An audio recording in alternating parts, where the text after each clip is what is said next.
Friends, welcome to channel Aakash sir GS official channel में स्वागत है।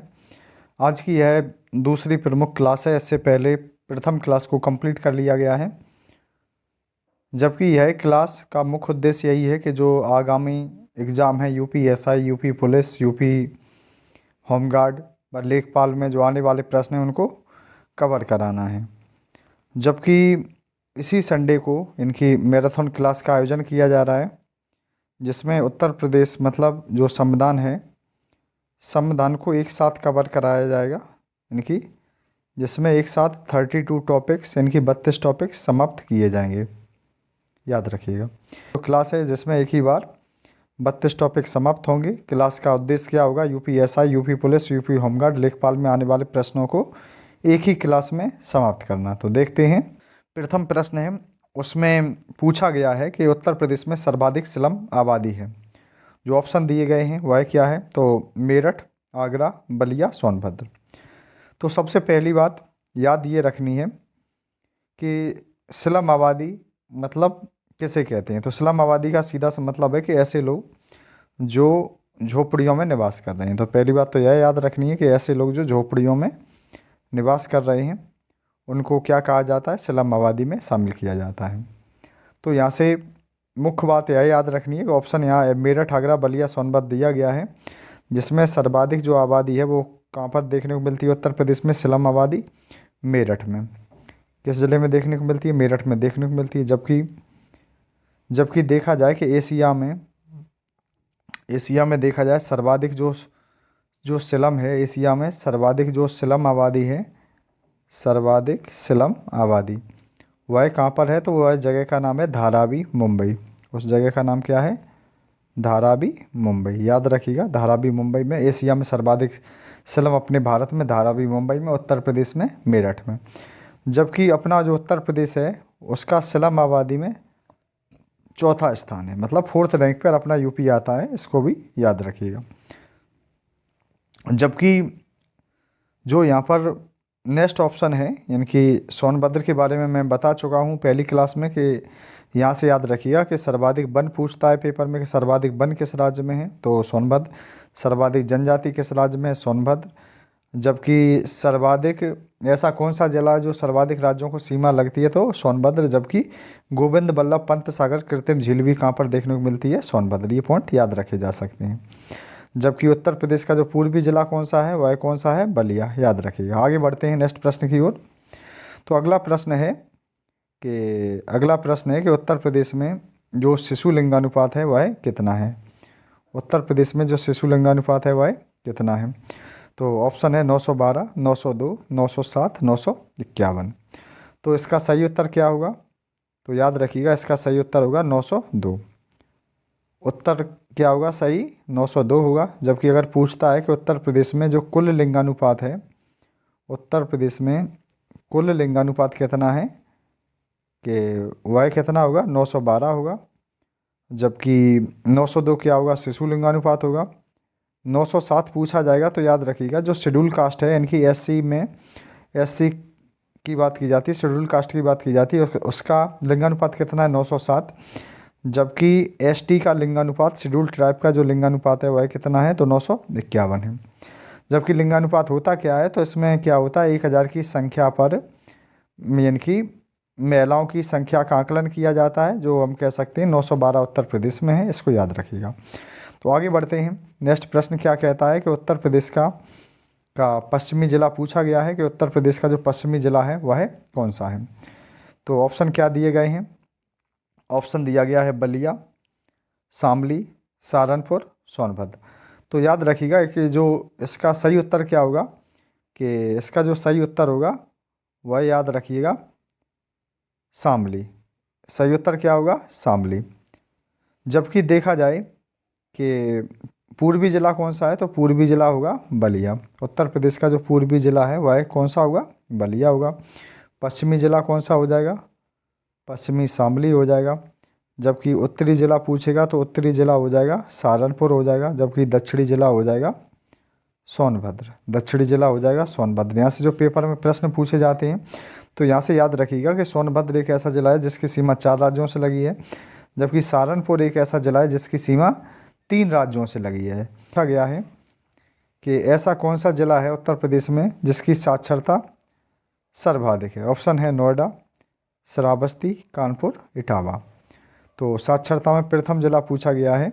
तो सर्वप्रथम याद ये रखिएगा कि उत्तर प्रदेश में कुल साक्षरता 67% है, 67% है। जबकि पुरुषों की कितनी साक्षरता है? 77% और महिलाओं की साक्षरता है 57%। ये तो कुल उत्तर प्रदेश की साक्षरता है। जबकि उत्तर प्रदेश में जो ज़िला है जहाँ पर सर्वाधिक लोग पढ़े लिखे हैं वह है नोएडा, यानी कि गौतम बुद्ध नगर के जैसे गौतम बुद्ध नगर नाम से जानते हैं। दूसरी बात याद रखिएगा कि उत्तर प्रदेश में सबसे कम जो साक्षरता है, सबसे कम साक्षरता है वह श्रावस्ती की है। उत्तर प्रदेश में सबसे कम साक्षरता श्रावस्ती की है। जबकि उत्तर प्रदेश में सर्वाधिक महिला साक्षरता वाला जिला कौन सा है? कानपुर है। इसके साथ देखा जाए कि इटावा साक्षरता में कितने नंबर पर आता है? तो 4th रैंक पर आता है। इसकी 4th रैंक है क्योंकि पहले नंबर पर आता है गौतम बुद्ध नगर, उसके बाद आता है कानपुर, कानपुर के बाद औरैया आता है, और औरैया के बाद अपना जो इटावा है इनकी वह 4th रैंक पर आता है। इसको भी याद रखिएगा। तो मैं यहाँ पर जो डिस्कस किया हूँ कि सर्वाधिक साक्षरता नोएडा की और सर्वाधिक सबसे कम साक्षरता श्रावस्ती, महिला साक्षरता में प्रथम कानपुर और इटावा की रैंक 4, यानी कि सबसे पहला गौतम बुद्ध नगर, कानपुर, औरैया के बाद इटावा स्थान रखता है। तो अगला प्रश्न है कि उत्तर प्रदेश की प्रथम महिला सीएम कौन थी? ऑप्शन दिए गए हैं सुचेता कृपलानी, सरोजनी नायडू, मायावती, इनमें से कोई नहीं। तो इसका जो सही उत्तर क्या हो जाएगा कि उत्तर प्रदेश की प्रथम जो महिला सीएम थी उनका नाम था सुचेता कृपलानी। जबकि सरोजनी नायडू से याद रखिएगा भारत एवं किसी भी राज्य की प्रथम जो महिला राज्यपाल थी उनका नाम क्या था? तो सरोजनी नायडू। जबकि मायावती के बारे में क्या याद रखना है कि यह 4 बार बस सर्वाधिक बार बनने वाली सीएम है उत्तर प्रदेश में, तो ये भी इम्पोर्टेंट है। बढ़ते हैं नेक्स्ट प्रश्न की ओर। तो अगला प्रश्न है कि उत्तर प्रदेश में आर्थिक संभाग कितने हैं? ऑप्शन है 4, 18, 17, 12। तो इसका सही उत्तर क्या होगा कि उत्तर प्रदेश में जो संभाग हैं उनकी जो कुल संख्या देखोगे 4 है। तो जिसमें याद रखिएगा कौन से 4 हैं, तो याद रखना है कि जिनके नाम है पूर्वी, पश्चिमी और केंद्रीय और चौथा है बुंदेलखंड वाला एरिया। तो यहाँ पर जो संभाग है उनकी कुल संख्या कितनी है? 4 है। जबकि याद रखिएगा मंडल कितने हैं? 18। उत्तर प्रदेश में मंडलों की संख्या 18 है। 17 क्या है? तो 17 है नगर निगम वाले ज़िले, और 12 क्या है? तो 12 ऐसे ज़िले उत्तर प्रदेश में हैं 75 में से जिनके मुख्यालय अलग हैं। तो नेक्स्ट प्रश्न कहता है कि जो सिख आबादी है वह कितनी परसेंट है? 79.73%, 19.26%, 0.18, 0.11%। तो यहाँ पर याद रखिएगा कि सर्वाधिक जो संख्या में उत्तर प्रदेश में है वह हिंदू आबादी है, यानी कि हम ये कह सकते हैं कि 79.73% हिंदू हैं। जबकि दूसरे नंबर पर जो स्थान आता है वह मुस्लिम का आता है, 19.26% है। इसके बाद क्या होता है कि जो सिख आबादी है वह कितनी है? 0.32% है। सिख आबादी कितनी है? 0.32% है। जो इसका सही उत्तर हो जाएगा सिख आबादी कितनी है? 0.32%। अब 0.18% क्या है? तो 0.18% है ईसाई, 0.18% है ईसाई, और 0.11% कौन है? जैन है। और जबकि 0.10% कौन है? तो 0.10% है वह कौन है? बौद्ध। 0.10% आबादी है वह बौद्ध आबादी है। जबकि अगर पेपर में आता है कि सिख, ईसाई, जैन, बौद्ध में सर्वाधिक साक्षर कौन है, तो याद रखिएगा जैन आबादी है। आगे बढ़ते हैं। अगला प्रश्न है कि उत्तर प्रदेश का जो संयुक्त प्रांत नाम था वह कब था? तो ऑप्शन है 1937 में था, 1836 में था, और 24 जनवरी 1950 को था। नॉन ऑफ दीजिए। तो इसका सही उत्तर क्या होगा कि जो संयुक्त प्रांत जो उत्तर प्रदेश का नाम था वह 1937 में था। यह एकदम सही उत्तर हो जाएगा। उत्तर प्रदेश का जो नाम 1836 में क्या था? उत्तर प्रदेश को सर्वप्रथम जो नाम था 1836 में वह उत्तर पश्चिम प्रांत था। नाम क्या था? उत्तर पश्चिम प्रांत था। और 24 जनवरी 1950 से लेकर अब तक जो अपने उत्तर प्रदेश राज्य का नाम क्या है? उत्तर प्रदेश है। इसको याद रखिएगा। अगला प्रश्न है कि सिख ईसाई जैन बौद्ध में सर्वाधिक साक्षर कौन थे। सिख ईसाई जैन बौद्ध में सर्वाधिक साक्षर कौन थे, तो याद रखिएगा कि वह हैं जैन। कौन है? जैन। तो यहाँ से कुछ प्रश्नों को देख ही लेते हैं जो परीक्षा में पूछे जाते हैं या बार बार आते हैं। तो पहला प्रश्न यहाँ से याद रखिएगा सिखों के बारे में कि सिखों के जो प्रथम गुरु थे उनका नाम क्या था? गुरु नानक। पहला पॉइंट क्या याद रखना है? सिखों के जो प्रथम गुरु थे उनका नाम क्या था? गुरु नानक। यह किसके समकालीन थे? तो याद रखिएगा इब्राहिम लोदी के। किसके समकालीन थे?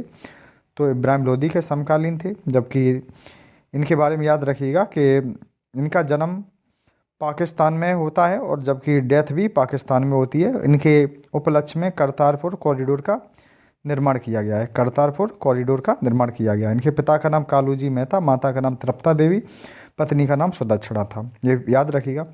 जबकि सिखों से और भी अन्य प्रमुख पॉइंट आते हैं, जैसे पूछता है कि लंगर व्यवस्था को मुख्य रूप से बढ़ावा किसने दिया? प्रारंभ करने वाले गुरु नानक थे, जबकि इनका बेटा गुरु नानक का था जिसका नाम गुरु अंगद था। गुरु अंगद था, इसने प्रभावशाली बनाया लंगर व्यवस्था को। जबकि गुरुमुखी लिपि भी गुरु अंगद ने चलाई थी, गुरुमुखी लिपि।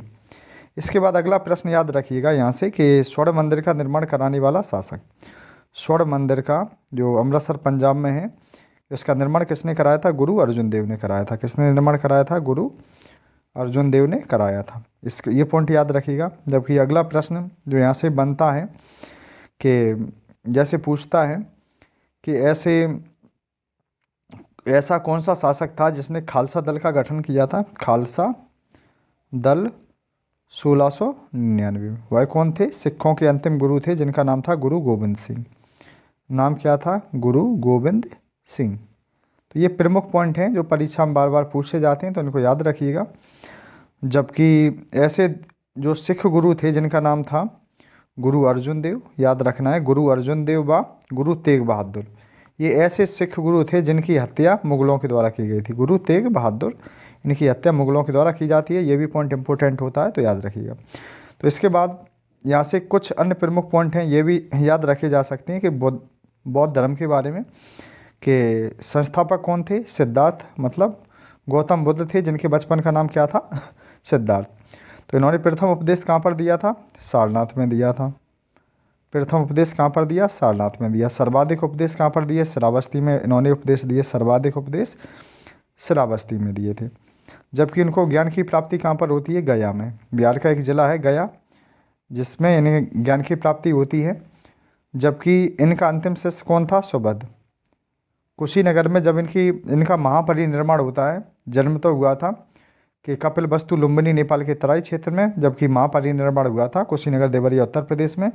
और इनके जो शिष्य थे उनका नाम क्या था? सुबध। इनके प्रथम गुरु का नाम क्या था? अलार कलाम। तो ये भी याद रखना है कि इनके प्रथम गुरु कौन थे? अलार कलाम। और दूसरे गुरु का नाम था रुद्रकराम पुत्र। दूसरे गुरु कौन थे? रुद्रकराम पुत्र इनके सेकंड गुरु थे। ये भी पॉइंट यहाँ से याद रखा जा सकता है। इनके पिता का नाम शुद्धोदन, इनके पिता का नाम शुद्धोदन व माता का नाम क्या था? महामाया देवी था। जबकि सिद्धार्थ के जन्म के 7वें दिन बाद इनकी माता की डेथ हो जाती है, तो इसके बाद इनका लालन पालन इनकी मौसी प्रजापति गौतमी के द्वारा किया जाता है। इसके साथ जैनों के बारे में इसके साथ जैनों के बारे में कुछ प्रमुख पॉइंट याद रखिएगा कि जैन धर्म के जो संस्थापक थे, इनके प्रथम गुरु थे जो तीर्थकर कहे जाते हैं, उनका नाम था ऋषभदेव आदिनाथ। उनका नाम क्या था? ऋषभदेव आदिनाथ उनका नाम था। जबकि जैन धर्म के 23वें गुरु कौन थे? तो उनका नाम था पार्श्वनाथ। जैन धर्म के 23वें गुरु, उनका नाम क्या था? पार्श्वनाथ। और जो कि 24वें जो गुरु थे उनका नाम था महावीर स्वामी। याद रखिएगा, जैन धर्म के वास्तविक जो गुरु थे उनका नाम क्या था? महावीर स्वामी था। तो बढ़ते हैं नेक्स्ट प्रश्न की ओर। तो अगला प्रश्न है कि उत्तर प्रदेश में ऐसे कौन से ज़िले हैं जहाँ शहरी आबादी व ग्रामीण आबादी सर्वाधिक है? शहरी आबादी व ग्रामीण आबादी सर्वाधिक है। ऑप्शन है गाजियाबाद प्रयागराज, गाजियाबाद ललितपुर, मुरादाबाद ललितपुर, इनमें से कोई नहीं। तो इसका सही उत्तर क्या होगा कि सर्वाधिक जो शहरी आबादी वो देखने को मिलेगी गाजियाबाद में, और जबकि सर्वाधिक जो ग्रामीण आबादी है वो प्रयागराज में देखने को मिल जाएगी। और जबकि देखोगे कि लगभग 77% जो लोग हैं वह है यानी कि ग्रामीण आबादी है, और जबकि 23% जो आबादी है वह शहरी है। तो यहाँ से ललितपुर के बारे में भी एक पॉइंट याद रखिएगा कि ललितपुर एक ऐसा ज़िला है जो एमपी से तीन ओर से घिरा हुआ है। एमपी से तीन ओर से घिरा है ललितपुर। मुरादाबाद को मतलब किसके लिए फेमस है, तो तांबे के लिए फेमस है, ये भी याद रखिएगा। तांबा नगरी के रूप में मुरादाबाद को जानते हैं। आगे बढ़ा है कि 4 राज्यों से लगने वाला कौन सा ज़िला है, तो यहाँ से याद रखिएगा कि ऑप्शन क्या होगा, सोनभद्र, सहारनपुर, पीलीभीत, महाराजगंज। तो इसका सही उत्तर होगा सोनभद्र। सोनभद्र क्योंकि यह मध्य प्रदेश, छत्तीसगढ़, बिहार और झारखंड, इससे लगा है कौन, सोनभद्र।